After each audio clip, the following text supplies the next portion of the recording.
নমস্কাৰ থাম্বনেলটো দেখিয়ে আপোনালোকে অনুমান কৰিব পাৰিছে চাগৈ ইয়াৰ পাতে খজুৱালেহে জমকাল কিন্তু ইয়াৰ ঔষধি গুণ কিন্তু মানিবলগীয়া হাইস্কুলত পঢ়ি থাকোঁতে স্কুল ছুটিৰ পাছত ঘৰলৈ আহোঁতে লগৰ ল'ৰা এজনে মোৰ বাহুটোত ইয়াৰ পাত অলপ সানি দিছিলে প্ৰথমে ইখত খজুৱতি তাৰপিছত বিষাবলৈ লাগিলে ঘৰলৈ আহি ধুই দিয়াৰ পাছতহে গম পোৱা গ'ল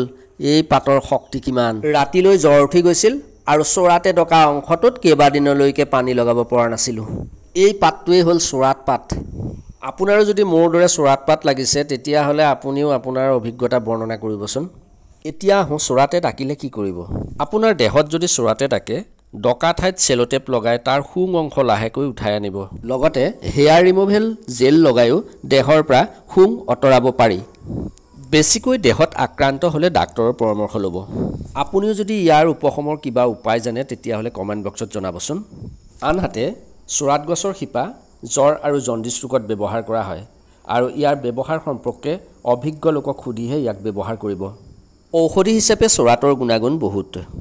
চোৰাত পাত দুবিধ এবিধ বৰ চোৰাত আৰু এবিধ সৰু চোৰাত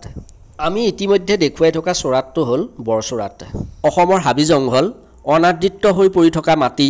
লগতে বাট পথৰ কাষৰীয়া জংঘলসমূহত চোৰাত গছ দেখা যায় চোৰাত গছৰ ফুল কোনোৱে ভাজি খায় আপুনি যদি ভাজি খাইছে কমেণ্ট বক্সত জনাবচোন